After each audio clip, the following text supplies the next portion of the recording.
What is up, Bat Family? Welcome to Batman Theory, where we take a deep dive into comic books, movies, cartoons, and everything in between that has to do with the Dark Knight. So guys, before we get started real quick, I would just ask if you could please subscribe to the channel. Help us out a lot. We are brand new to the YouTube community. As soon as we reach 1,000 subscribers, we are going to be doing a giveaway of a backlit Batman sign. So we do appreciate the love. We're giving you guys daily content for Batman, and we appreciate it. And here we go.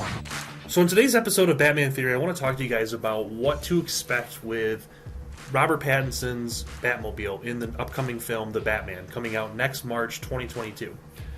So a few things I've noticed. I've watched the trailer about a gazillion times now, and I've broken down the small little bits we get when it comes to the actual Batmobile, and a few things you can piece together looking at the Batcave we see itself, which we'll have a video of, the Batman's Batcave, what to expect for that, coming up soon. And a few things I noticed, and I've seen some really nice detailed screenshots too, and there's not a lot out there for the Batmobile yet, guys, but one of the things that first comes to mind is this is clearly something that has been built by Batman himself. Maybe something him and Alfred have tinkered together with, and I'm really excited to see maybe a little bit more of the Batcave and what it is.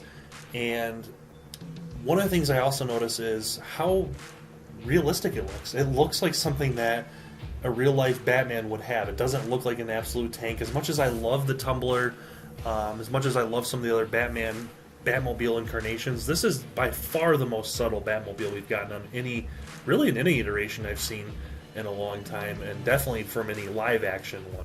It's extremely realistic.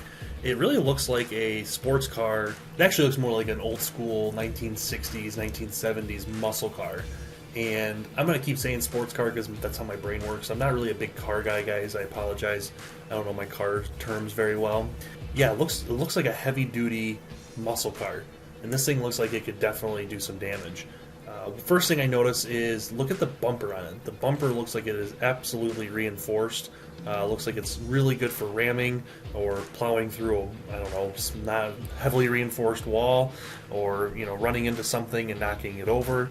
Very, very beefy. However, it also looks like it's been modified and put on by someone, not like it was obviously bought from a factory or something like that. That has modified steel plates put onto it. And that's one of the next things I want to talk about is how subtle it is. This isn't something that, my guess is he can probably flip the switch and, it's very quickly turns into just some, souped up sports car. So if he's trying to go a little more incognito when he's driving around, you don't see a giant tumbler, roaming down the streets, which is not exactly subtle. So one of the other things I noticed is the engine in the back is like a extra turbo boost engine, because there is an engine in the front as well. A lot of people talked about how it's odd that the engine's in the back, because if he's being chased by someone, you could shoot the engine. Well, this looks like it's just a turbo propulsion jet type of thing in the back. You see in the trailer that it emits a blue flame, which is the hottest type of flame out there. So this sucker gets really hot and probably shoots him to a really fast speed very quickly. We know that the engine's also, there's another engine, probably the main engine in the front, because you do see very, very quickly that it does shoot out a little fire when it turns on and revs up. You see it in the trailer, very, very subtly, but you do see it. Another thing that I find really interesting is how the design of the Batmobile looks. It looks like a sports car. It looks like something that a sports car junkie or really a car enthusiast would kind of take, and if you said, here is $1 million and put it into this car yourself and make it as much of a tank as possible while still having the handling and steering of a sports car. And that looks like that's what Bruce Wayne did here. And my guess is you're going to find out that Alfred had a lot to do with it as well. But if you look at it, it looks like there are steel plates on almost every inch of it. So my guess is it is very much bulletproof, but probably not as bulletproof as we've seen in other iterations. It's probably not 100% bulletproof like we've seen in pretty much every other live-action adaptation of the Batmobile, like the Tumbler or Zack Snyder's version, which is pretty much invincible, can run through brick walls. I don't think you're going to get that here. I think you're getting a very much more grounded Batmobile, which I appreciate. It's something different. I really like that. And my guess is it doesn't have all these gadgets and gizmos. My guess is it's something that It might have a few, little tricks up its sleeve here and there. It might be able to drop something that can pop tires or an oil slick or something like that. But really nothing fancy. I think you're going to get just a straightforward, this gets Batman from point A to point B. And if he has to drive through point B to get to point C, he'll do it. And we see that it does have extra reinforcements. We see, if you slow down the trailer enough like I did, you can see at one point it drives through what looks like the back of an 18-wheeler and like tears it up, or it could be a fence. It honestly is very hard to even slow down because it's a very, very, very small little segment of the clip.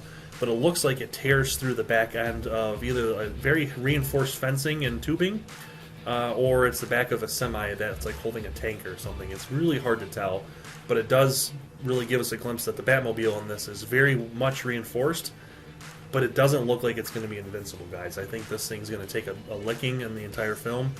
So yeah, clearly this thing can take a ton of damage, probably more than any realistic car could, but it really does service more into the realism of our world than something, like I said, like the Tumbler or one of the Tim Burton Batmobiles, which is, or the Snyder one, which are practically invincible. So I do like that. I don't know if this thing's going to have, and I doubt it's going to have any missiles, anything like that. It really does look like it's just a sports car with the back taillights have like fins on them. I really love that kind of small callback to the 60s Batman cars, the Batmobiles. I think it's just a cool little callback, but still making it look very stylish. And I gotta be honest, when I first saw it, I was kind of like, oh, it's cool looking. I don't necessarily love it. The more and more I look at it, I'm like, yes, this looks really badass. I think it's just it's a cool design, very cool look, and I'm really excited for it. And I'm excited to see what else we get for it. But yeah, I think it's going to be one that can go really fast. I think it's one that can tank a lot, but it's not going to have a lot of weapons or anything. I think it's really just what this world would have if a millionaire took a lot of money and put it into a car to beef it up. A lot of steel plating, things like that, where it can take bullets, but it's not bulletproof. So that's all we have for today, guys. Thank you so much for watching. If you have anything else you want me to cover, like I said, we're doing daily videos on Batman or anything like for Batman as villains, comic books, anything like that. So let me know in the comment section down below. Thank you, guys. Have a great day.